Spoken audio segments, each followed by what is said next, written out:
Buenas, ¿cómo andan? Bienvenidos, bienvenidas a Las Consecuencias. Nico Lantos, ¿cómo andás? ¿Todo bien? ¿Qué tal? ¿Cómo estás, Ari? ¿Todo en orden? Bien, todo tranquilo. Me alegro mucho. ¿Sí? Sí, claro. Muchas cosas. Bueno, día de muchísima actividad. Si te parece, arrancamos con lo que sucedió hace un ratito nomás en Ensenada. Así Ahí es. en la cancha de Cambaceres llena. Cancha de Cambaceres llena, perdón, Sí. en una jornada donde ya claramente el motor electoral de Unión por la Patria está encendido, no hay ninguna duda, porque a la mañana también hubo otro acto muy importante en Neuquén, también multitudinario, también con la presencia de actores de primera línea, con lo cual Sergio Massa ya está en ese, ya se sacó el chip anuncios y se puso el chip actos. Sí. Claramente. Y de hecho esta semana todavía hay por delante uno muy importante el viernes frente al Congreso de la Nación, pero lo cierto es que el de hoy era fuerte porque era el que organiza el PJ bonaerense, el que organizó además y tuvo el respaldo de los intendentes, el que volvió a juntar a Sergio Massa con Axel Kicillof, las dos figuras más importantes de este ciclo electoral en Unión por la Patria, y que bueno, dejó discursos que van en línea con esto que venimos viendo ya en los últimos días y en las últimas semanas, de esta nueva línea que está trazando el peronismo, esta nueva canción, si queremos ponerlo en ciertos términos, pero sí la idea de volver a un discurso claramente económico, claramente de bolsillo, de recuperación del salario, de desarrollo nacional, y eso es lo que pudimos escuchar esta tarde. Ari, si te parece, lo que podemos hacer es repasar los fragmentos más importantes. Dale, a ver. Las que ya destruyeron el empleo, el salario, las que ya vinieron a aplicarse una y mil veces. Ese trabajo no se hace a los gritos, no se hace con insultos, se hace con paciencia, se hace con comprensión, se hace con amor. Si hay enojo, si hay decepción, vamos a entusiasmarlos con lo que pensamos hacer en la provincia. Como dice Francisco, la casa común es para cuidarla entre todos. Ningún creyente de ningún credo puede votar al que le dice las cosas que le dicen al Papa Francisco. Compañeros y compañeras, en esta etapa tenemos que ir a hablar, tenemos que ir a escuchar, pero tenemos que ir a convencer de que el voto tiene que ser para Unión por la Patria.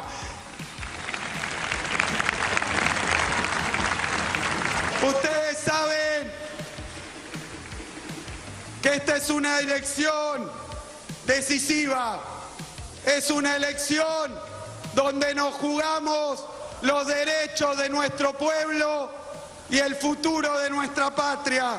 Por eso yo he visto que muchos analizan el resultado de las elecciones y ven que en esas elecciones hubo malestar, hubo a veces decepción, hubo también enojo, pero quiero decirles que no tenemos que confundirnos. Ni decepción, ni malestar, ni enojo significa que la mayoría de nuestro pueblo quiera vivir sin un Estado presente, quiera vivir sin sus derechos, que quieran privatizar la salud, que quieran arancelar la educación. No nos confundamos, compañeros y compañeras.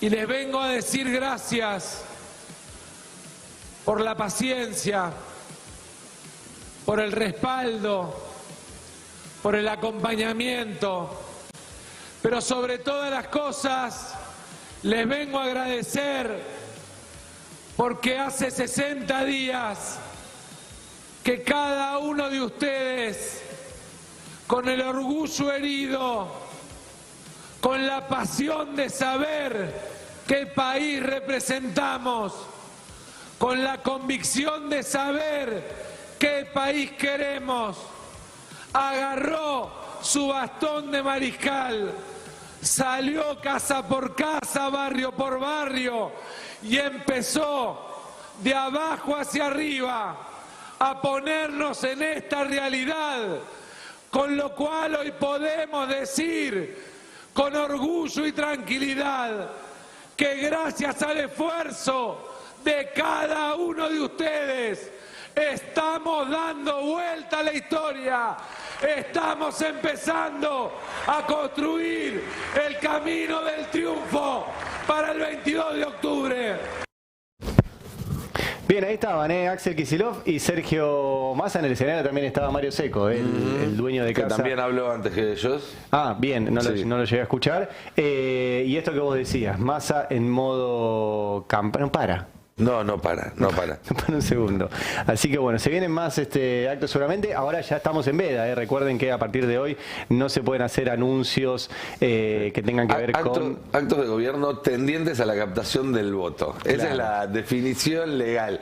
Es muy finito. Es muy fino. Es muy finito. Puede llegar a haber alguna novedad, algo puede llegar a haber en este marco, pero sí, se acabó la etapa de los 2 anuncios por día que veníamos viendo y empezó la de los grandes actos, que va a tener una escala importante este viernes a un rato después del mediodía en el Congreso, en la plaza frente al Congreso. Recordemos que el jueves se empieza a tratar en el Senado la modificación a la ley de ganancias, la eliminación de la 4ª categoría, también otros proyectos importantes. Que también el jueves mañana hay otra marcha convocada allí al Congreso muy importante y que tiene que ver con el movimiento de las mujeres y demás, y por eso es que la CGT pasó para el viernes la convocatoria, que entonces va a coincidir, digamos, con el final de una sesión maratónica o llegar poco después del final de una sesión maratónica que se espera que dure por lo menos hasta la madrugada. Pero el viernes por la tarde, con Massa, va a estar la CGT y movimientos sociales, la CTA y demás, haciendo un acto muy, muy importante de campaña. Muy bien, segundo tema del día, hablando de CGT, movimientos sociales, CTA. Hoy hubo Consejo del Salario, Sí. Y aumentó el salario mínimo, se llegó a un acuerdo del 32,2% a diciembre, o sea que va a ser escalonado y de acá a diciembre el salario mínimo va a subir a 156.000 pesos. ¿En dónde impacta esto? Bueno, impacta obviamente en planes sociales que tienen que ver con una relación con esto. Va a impactar también en el piso de ganancias si se sanciona la ley. Va a impactar. Que todo parece indicar que se va a aprobar y que son 15 salarios mínimos. Y bueno, tenemos un poquito de información, si en una placa del salario mínimo vital y móvil, a ver si la podemos ver. Sí, sube el salario mínimo vital y móvil, aumentará, como decías, un 32,2% en 3 tramos, lo que lo llevará de los 118.000 pesos actuales a 156.000 para fin de año, al menos si se sigue este cronograma. Digo si se sigue otro cronograma porque ya hubo alguna ocasión últimamente en la cual se adelantaron algunos aumentos y se anticipó el llamado al Consejo del Salario justamente para que no quede muy atrasado con respecto a la inflación. Muy bien, y todo esto en el día en que se conoció el número de pobreza, sí. Pobreza e indigencia, que primero, antes de dar los datos, estos son los datos de hasta junio, porque es la encuesta permanente de hogares, del año, que lleva mucho tiempo de hacerla, lleva tiempo de procesarla, y también, como toda encuesta, puede llegar a tener un sesgo. ¿Un sesgo en qué sentido? En que, por ejemplo, le preguntan a una persona cuántos son tus ingresos. No le piden el recibo porque hay muchas que no lo tienen y no se sabe exactamente. De una persona puede no decir la cantidad de ingresos que tiene porque no quiere, porque etcétera, pero bueno, no estoy queriendo matizar el número que es terrible, sino que se entienda que es una encuesta. Lo que es importante también, y lo vamos a ver en un rato más en detalle, son las tendencias. Sí. Y hoy tenemos el número de 40,1% de pobreza, de 9,3% de indigencia, pero lo más preocupante es que en ambos subió respecto del primer semestre de 2022, que es el mismo periodo con el cual hay que medir, y en el caso de la pobreza subió casi 3 puntos. Sí, una suba sensible, una suba importante, que da cuenta obviamente del gran problema del que venimos hablando, que es los salarios bajos, porque fíjate que simultáneamente baja la desocupación y sube la pobreza. Exactamente. Cuando están pasando esas dos cosas al mismo tiempo, es que los salarios deberían ser más altos. No hay otra explicación posible. No, y está lejísimos la desocupación de la pobreza. La desocupación está en un dígito. Está en los valores más bajos de ¿Sí? la historia. Perdón que estoy buscando y aún así, dato 40% de pobreza, claramente eso habla de remuneraciones insuficientes. La desocupación, ahora en un rato lo vamos a ver más en detalle, pero la desocupación está en el 6,2%. La pobreza está en el 40%. Está bien, esta pobreza incluye, por ejemplo, a menores de 18. De hecho, es mucho peor. En los menores de 0 a 15 años es del 56% el número. Y de 15 a 29, que es la otra medición, es de 48%. Empieza a bajar una vez que son mayores de 30. Pero entonces no sabemos exactamente cuántos pobres hay de 18 a 64 años, que contra lo que tendríamos que comparar. Ahora, es larguísimo, de 6,2 a 40. O sea que hay muchos, miles, millones de trabajadores pobres. Y es un fenómeno realmente para estudiar. En un rato lo vamos a ver más en detalle. Así es, y que tiene que ver con este enfoque que decíamos que está tomando la campaña oficialista en este momento, ¿no? Buscar ese como el gran problema a resolver hoy en día en la política argentina. Muy bien. El otro tema importante tiene que ver con la sequía. Sí. Hemos hablado muchísimo del impacto que tuvo la sequía en las arcas estatales.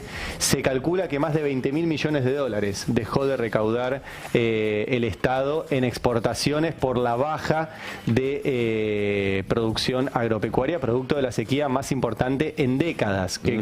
O sea, encima coincidió eso. Digo, eso es algo que no se puede planear. Bueno, se empezó a revertir un poquito esta situación. Lo podemos ver en una nota del Destape. No sé si tenés ahí los datos. Así es, la economía creció un 2,4% desestacionalizado contra junio, julio contra junio, y eso habla de que empiezan a revertirse los efectos de la sequía. Es la nota de nuestro compañero Rodrigo Núñez, que pueden encontrar ahí en el destapeweb.com.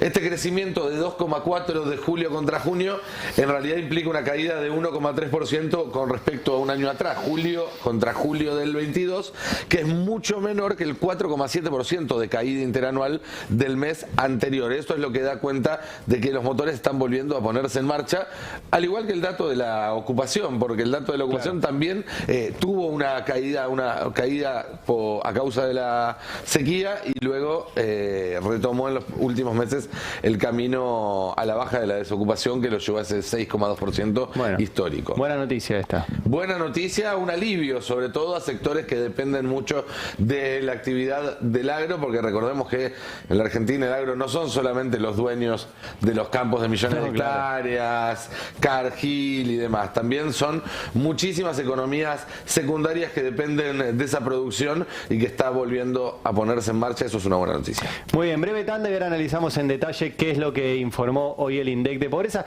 y algunas cosas más, porque estuve haciendo números. ¿Estuviste haciendo números? Estuve haciendo números. Cuando vos haces números hay gente que tiembla. Bueno, quiero que lo sepas. Me tomé el trabajo de agarrar uno por uno los alimentos que mide el INDEC, ver cuánto aumentaron en el último año y comparar ese aumento contra inflación, contra dólar oficial, contra dólar MEP, contra dólar ilegal y contra emisión, que son supuestamente las cosas que te dicen, aumento porque emiten mucho, aumento porque el dólar se fue a la mierda. Bueno, aumentan mucho más que eso. Así que si se quedan, en un cachito se los muestro. Muy bien, 7 de la tarde, 25 minutos, y estamos comunicados con Hugo Yasky, el secretario general de la CTA, diputado nacional también. Hugo, ¿cómo estás? Acá Ari Lijalat, Nicolás Lantos, te saludamos. ¿Qué tal? Muy bien, buenas tardes, un saludo. Buenas tardes, gracias como siempre. Bueno, varios temas tenemos para charlar con vos. Arranco por lo que fue el número de hoy de pobreza. 40,1% dio la pobreza, 9,3% la indigencia, números más altos en los menores. ¿Qué mirada tenés vos sobre esto y qué falta hacer en algo tan clave como un país donde la desocupación es de un dígito, pero los pobres son el 40%? No, creo que claramente el problema que tenemos que resolver en Argentina tiene que ver con la distribución de la riqueza. Creo que nosotros sabemos que la Argentina vivió con Mauricio Macri un periodo achatamiento brutal de los salarios.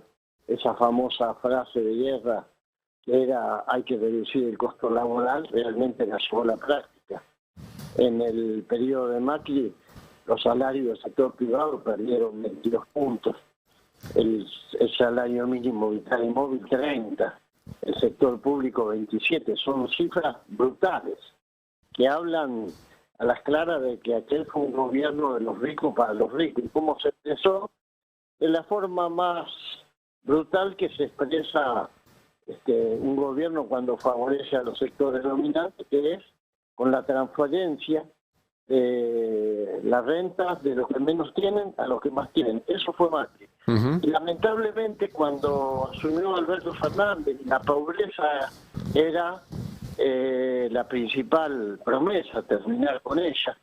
Y decíamos que en la Argentina no podía haber hambre, y se empezó con aquel acto que hicimos en San Martín, con la tarjeta Libertad, y una serie de iniciativas cuando Arroyo estaba al frente de la cartera. Bueno, lamentablemente después vino la pandemia y nos llevamos por delante un fenómeno que no conocíamos, y a partir de ahí empieza a manifestarse una agresividad de los grupos económicos de la Argentina que se pusieron de pie y se pararon de manos para defender lo que habían ganado con Mauricio Macri. 12 puntos de la renta. Cuando Cristina se va del gobierno, teníamos prácticamente un reparto de la renta que era mitad por mitad, un poquito más para los trabajadores incluso. El famoso 50-50 del peronismo. Sí. Cuando se va Macri habíamos perdido 12 puntos de reparto de la renta y no los pudimos recuperar. Esa es la asignatura pendiente de nuestro gobierno. Se crearon empleos, se enfrentó la pandemia con buenas políticas, bajó la tasa de desaparición de pymes, tenemos más actividad económica, pero todo eso terminó traduciéndose en un cuello de botella que no pudimos romper, que es el de la tendencia a la concentración de la riqueza. Yo decía, lamentablemente, la latinoamericanización de la Argentina, porque vos tenés muchos países que nos ponían siempre como ejemplo, que la economía crecía, que el empleo crecía, pero cada vez había más pobres. Y lamentablemente eso es lo que tenemos nosotros que corregir. Esa es la asignatura pendiente, y esa es la razón por la cual Sergio Massa, el Chivo Rossi y todos los que estamos luchando para que este gobierno tenga una nueva oportunidad, esa tiene que ser la razón principal de nuestro argumento, pero también de nuestro compromiso.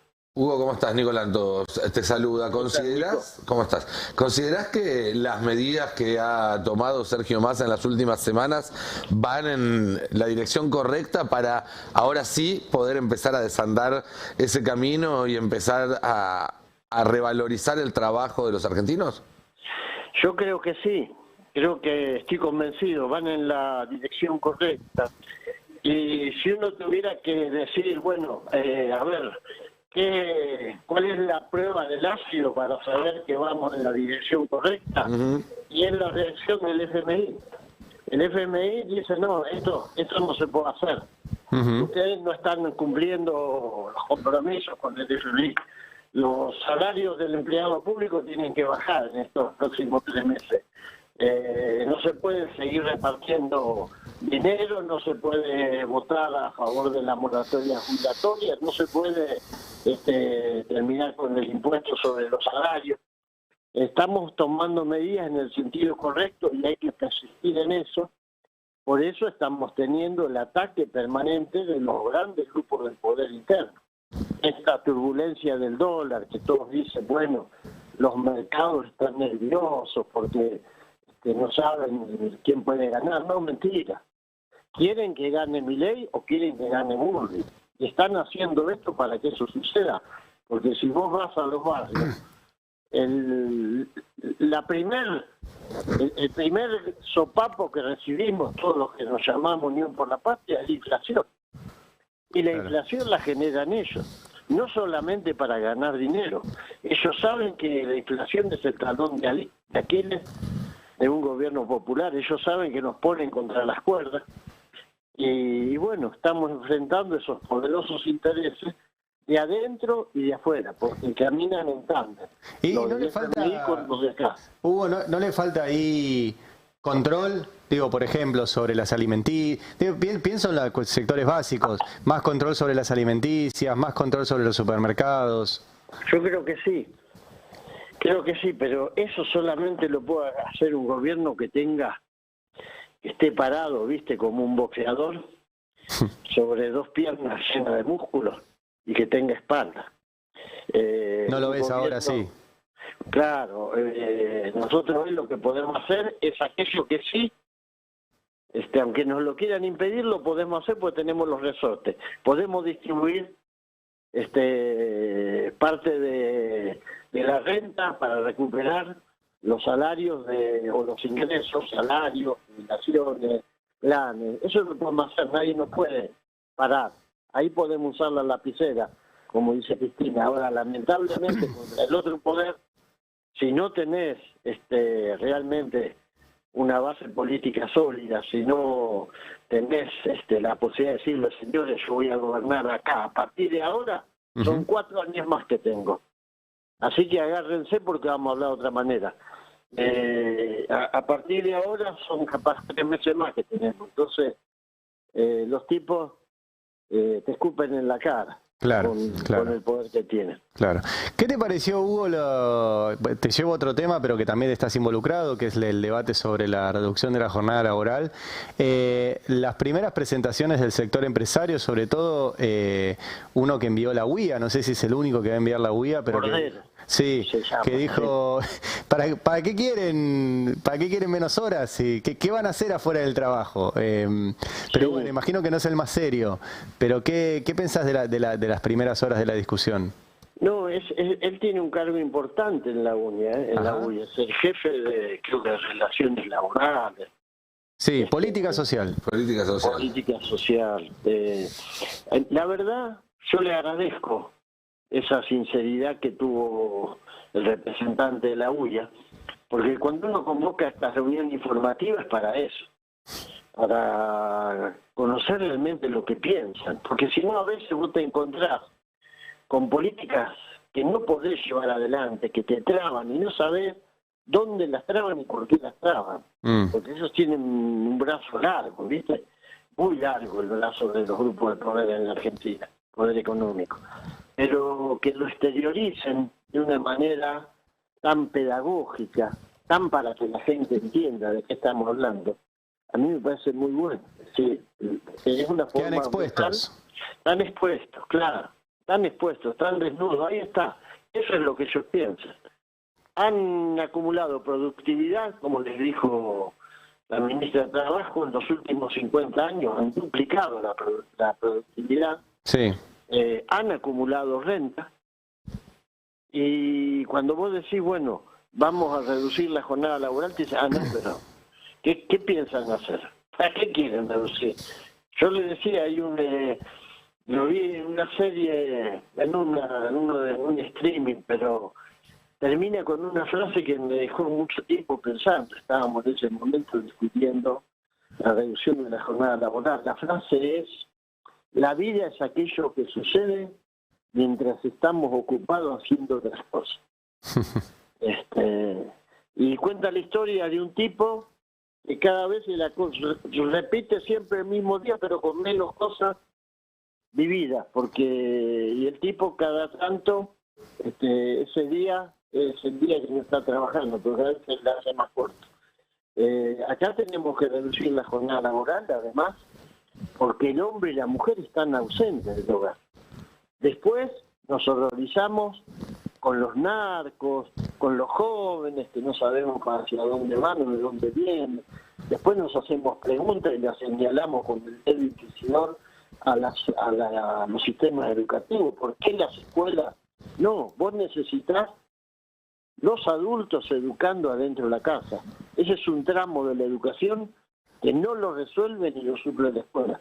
Hoy los adultos están afuera, 12 horas fuera de la casa.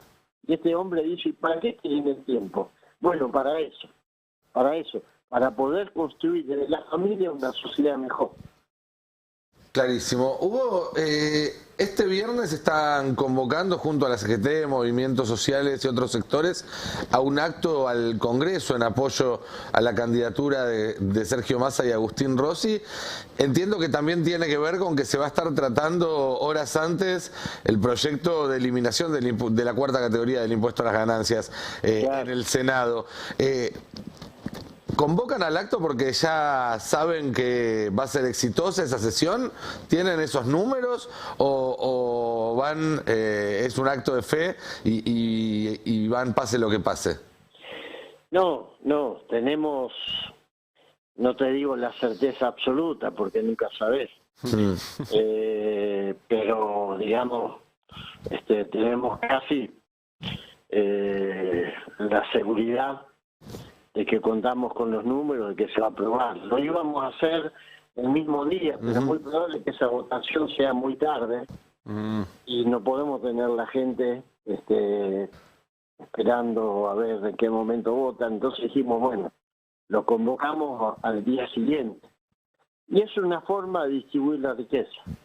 Como es una forma de distribuir la riqueza, esta otra ley, la de reducción de la jornada laboral, porque nosotros vamos, en el peor de los casos, yendo solamente a las 40 horas, reducimos 20% de la carga horaria, que es una recuperación del ingreso. Es decir, vamos a cobrar lo mismo trabajando el 20% menos cada semana, con lo cual estamos recuperando el escalón perdido. Vos fíjate, ellos decían el otro día, bueno, pero entonces si reducimos 20% la jornada, reducimos 20% de la salario. Nosotros dijimos, escúchenme, cuando con Macri perdimos 20 puntos, 22 en el sector privado, ustedes nos convocaron a los gremios para decirles, muchachos, les tenemos que restituir, no sé, con quita de horario, de alguna otra forma, Claro, no, 20% nada. que ustedes perdieron, nada. Pero además que no pierden, porque se lo dijo la ministra de Trabajo. Y hubo un sindicalista, Claudio Marín, que fue muy claro. Una cosa es carga horaria y otra cosa es productividad. La productividad sigue en aumento. Por lo tanto, la renta que se apropian de ustedes sigue en aumento. La carga horaria es otra cosa. Nosotros Claro. podemos disminuir la carga horaria y ustedes seguir teniendo la misma productividad. O en algunos casos, porque no va a haber accidente de trabajo, va a haber menos obsoletismo, hasta todavía tener más renta. Claro. Hugo, como siempre, muchas gracias, muy amable, y estaremos atentos obviamente a la sanción de esta ley, a la discusión de la reducción de la jornada laboral. Muchísimas gracias, te mandamos un abrazo. Bueno, gracias a ustedes y felicitarlo a Axel Kicillof y a Sergio Massa. El acto de hoy fue imponente allá en el Senado. Así es, estuvimos hablando de eso y lo vimos hace un abrazo a rato. la gente que convocó. Dale. Hugo Yasky, secretario general de la CTA. Ahora en un rato les voy a mostrar números de esto que decía Yasky, porque es realmente impresionante cómo por un lado se redujo la participación de las remuneraciones de los salarios en el reparto de la torta. Y se redujo fuerte, sobre todo durante el gobierno de Macri, y después no se recuperó. Y también hay un informe que siempre lo citamos del Centro Cifra, que lo financia la CTA, que da cuenta que del 2017 hasta ahora el trabajo le transfirió al capital más de 100.000 millones de dólares. ¿Por qué es esto? Porque subió la productividad y nuestros salarios reales no subieron en la misma medida que la productividad. Esa diferencia entre crecimiento de productividad y crecimiento de los salarios reales da 100.000 millones de dólares. ¿Por qué hicieron este cálculo? Porque cuando se les pedía a los empresarios, a los grandes empresarios, que pagaran el bono de 30 lucas, de 60 en 2 cuotas de 30, y se negaban, el cálculo era que ese bono representaba 1.000 millones de dólares, tomando el universo de empresas grandes. Por lo tanto, representaba el 1% de lo que le ha transferido el trabajo al capital en los últimos 6 años. Es muy brutal la transferencia de recursos. La inflación es un gran generador de transferencia de riqueza de los laburantes hacia los que tienen concentradas las grandes áreas del capital. Pero bueno, ahora en un ratito lo vamos a detallar. ¿Te parece? Dale. Bueno, tanda, ya venimos. Muy bien, hoy se conocieron los números de pobreza e indigencia del primer semestre. Recuerden, todo lo que vamos a ver ahora tiene que ver hasta junio de este año. Vamos a repasar los números y después lo vamos a relacionar un poquito también con lo que tiene que ver con el precio de los alimentos, con los salarios y con cuánto pesan las remuneraciones en el reparto de la riqueza, para entender por qué también llegamos a estos números. Vamos primero con los datos globales. ¿Cuánto dio la pobreza? 40,1%. Estos son 11,8 millones de personas en el universo que mide la EPH. No es el 40% del país, porque ya alguno va a empezar a decir eso. Indigencia, 9,3%, son 3 millones de personas. Ahora, más que el número de vuelta, lo importante era ver la tendencia, es ver la tendencia. Bueno, la pobreza lo estamos calculando contra el primer semestre de 2022, ¿sí? Como corresponde, primer semestre contra primer semestre. El primer semestre de 2022 dio 36,5.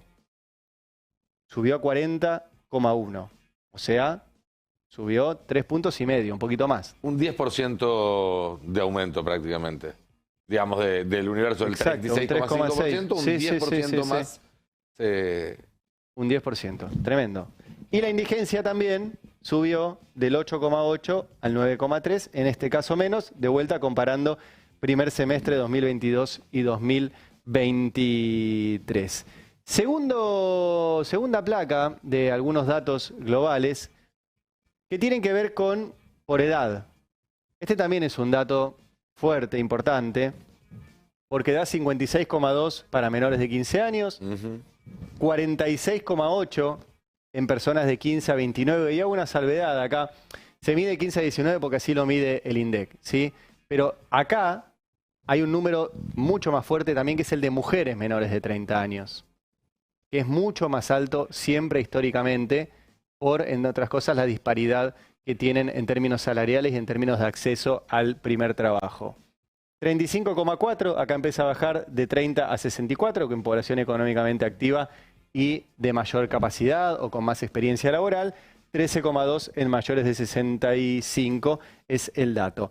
Ahora, empecemos a pensar un poquito sobre estos datos, lo que decíamos antes, cuál es el fenómeno que se ha dado en los últimos años que no existía como tal antes, que es el fenómeno de los trabajadores pobres. ¿Por qué? Porque como decíamos recién, la pobreza da 40,1. Es cierto, este 40,1 va de 0, o sea, incluye a toda la población. Habría que restarle los menores de 18 años y los mayores de 64. Ahora, aún así, fíjense la distancia que hay entre pobreza y desocupación. 6,2% es la desocupación en la Argentina. Casi que pleno empleo. Casi que pleno empleo. Lo que significa esto es que los que tienen un trabajo ganan muy poco. Muy poco.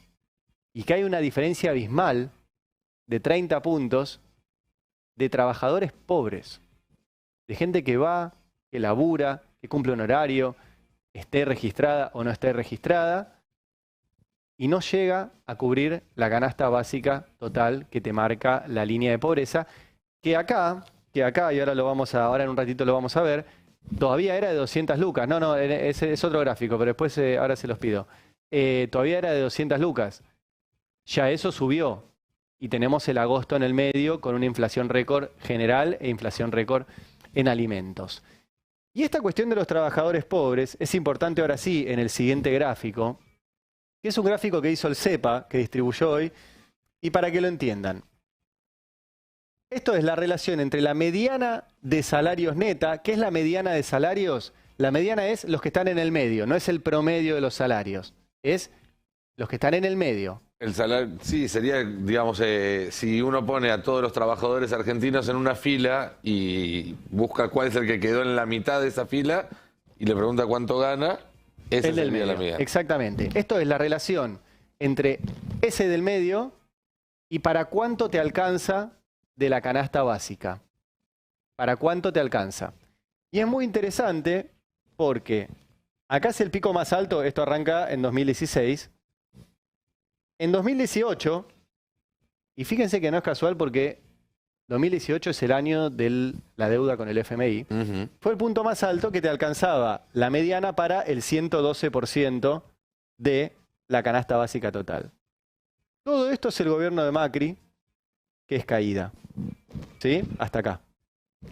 Macri lo deja en que la mediana salarial te alcanzaba para el 88% de la canasta básica. Subió un poquito en los primeros meses del actual gobierno. Esto es la pandemia. Esto es la pandemia. La pandemia lo bajó incluso más. Que alcanzó apenas para el 85%. Lógico. Subió post-pandemia, pero después siguió fluctuando y ahora de vuelta volvió a caer y está en un nivel realmente bajo, del 85,6%. O sea, la mediana de salarios neta que alcanza hoy para el 85% de la canasta básica. Esos son los salarios bajos. Y eso también explica, ¿sí? Y esto siempre lo charlan acá en los pases con Artemio López, también la desvinculación que hay, la ruptura que hay con millones de trabajadores que están enojados. Y están enojados por esto. Están enojados por esto. Porque hay una caída brutal que no se detiene de para cuánto les alcanza su sueldo. Y no se detiene. De hecho, está en niveles parecidos a los que dejó Mauricio Macri, a los que dejó la pandemia. Y esa es una de las grandes explicaciones también de los fenómenos electorales. Esto, no alcanza el sueldo. ¿Cuánto es la canasta? Ahora sí vamos al siguiente. Esta es la canasta básica que midió el INDEC, pero es la canasta básica a junio, recuerden, a junio de 2023. La canasta básica total, que es la que mide la pobreza, está en 200.000 pesos, 199.593. Hicieron un ingreso familiar promedio que da 124.000. Por lo tanto, hay una brecha entre el promedio de ingresos y lo que necesitas para no ser pobre de 37%. Y lo mismo con la canasta... Es muchísimo. Es muchísimo. Es muchísimo.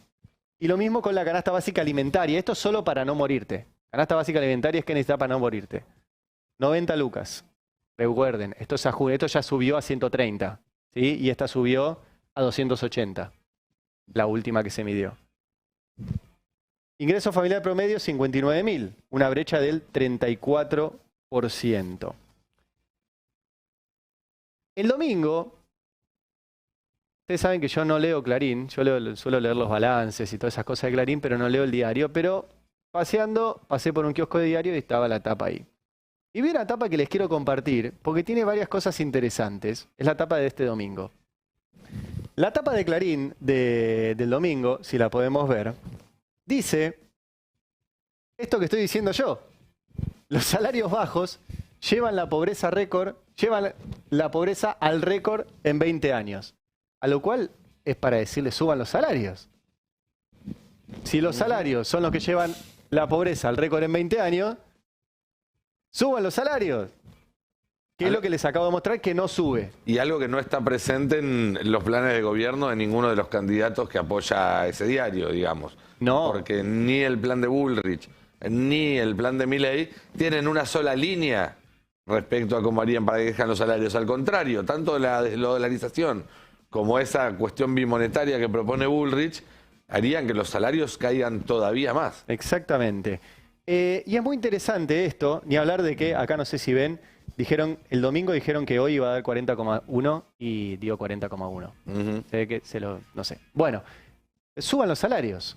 Suban los salarios. Pero además, y ahora vamos a lo que estuvimos laburando, no solo suban los salarios, sino que frenen los precios.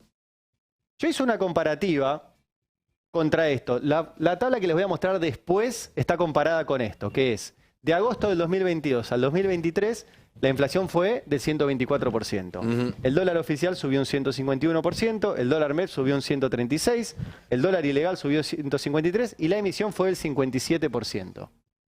Bueno, yo me tomé el laburo de agarrar todos los alimentos que mide el INDEC, fijarme cuánto valían en agosto del 2022, cuánto valían en agosto del 2023 y cómo le fue contra estos datos. Cómo le fue contra inflación, contra cosas, y hice un semáforo. Cuando quedan por debajo, ahora lo vamos a ver mejor, cuando quedan por debajo de inflación, lo puse en verde.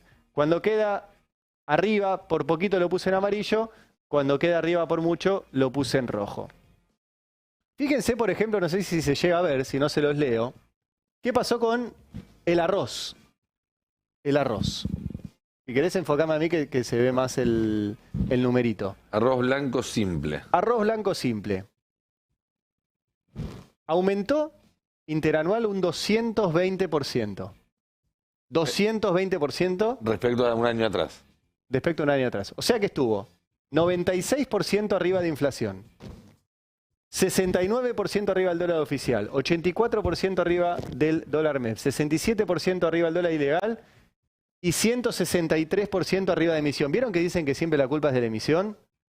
Si ven la última columna, después lo voy a subir el gráfico, todos aumentaron por arriba de la emisión. O sea que el problema me parece que no es la emisión. Tenemos, por ejemplo, otro que me parece muy impresionante, porque uno me dirá es estacional, pero la papa. La papa aumentó 347% en un año. Y si es contra la misma época del año anterior, no es estacional, entonces. No, 347%. Eso es un 223% arriba de inflación, un 196% arriba del dólar oficial, un 211% arriba del dólar MEP, un 194% arriba del dólar ilegal y un 290% arriba de la emisión.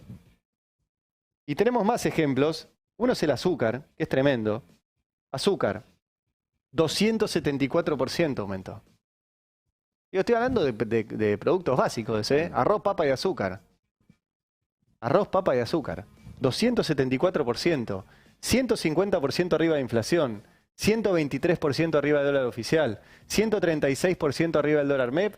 121% arriba del dólar ilegal. Y 217% arriba de la emisión. Se ve que la emisión no es el problema porque todo da arriba de emisión. Hay algunos productos, digo, yo lo hice entero para que vean, hay algunos que dan en verde, que aumentaron por abajo de inflación o no tanto con el dólar. Este debería estar en rojo, que es la leche. La leche aumentó, mira, acá le pifié, 132%, o sea que está 8 puntos arriba de inflación. Pero es realmente impresionante esto, cómo los salarios están bajos, los precios están altos y te lo informan así nomás. Ah, no, los salarios bajos son la culpa de la pobreza. Chocolate por la noticia. Chocolate no se mide acá, pero está caro también. Sí. Y el último gráfico que quiero mostrarles tiene que ver con lo que hablábamos antes y que tiene que ver con todo esto, con Hugo Yasky. Esto es la torta. Esto sí, cada una de las barras es la torta de riqueza. ¿Sí? Acá vemos cómo bajó. Acá estamos en 2019. ¿Sí? Nos quedó cortadito ahí. Acá estamos en 2019, acá estamos a finales del 2022, que es la última medición. Esto es la torta. El azul son las remuneraciones, o sea, los salarios. Los salarios. Participábamos del 51,8% de la torta. 51,8%. En 2016 es eso.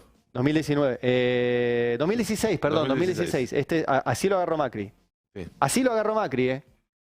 Esto dejó Cristina, 51,8%. Y el excedente, que es el amarillo, era el 40%. Acá se le dice excedente básicamente a la que se llevan afuera o a sus bolsillos. Ganancia empresarial. Los empresarios. Ganancia empresarial. 51,48. Fíjense cómo estamos ahora. Del 51 bajamos al 43,9. Y la ganancia empresarial subió 6 puntos. O sea, todo lo que se bajó acá, se subió acá. Eso es lo que está pasando.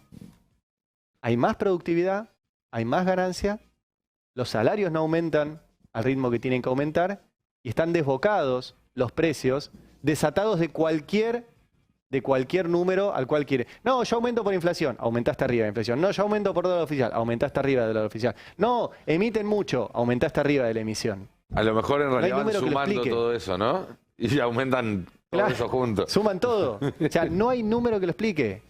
Solamente especulación, corrida, querer voltear un gobierno, como sea. Bueno, para entender un poquito no solo los datos que son terribles de pobreza, sino también qué hay detrás y por qué. cómo se genera todo esto. 8 de la noche nos tenemos que retirar. Amigo Lanto, se quedan con Argentina Política. Nos reencontramos mañana, ¿no? Así es, Ari. Mañana nos reencontramos a las 7 de la tarde acá en Las Consecuencias. Chau, chau. Chau.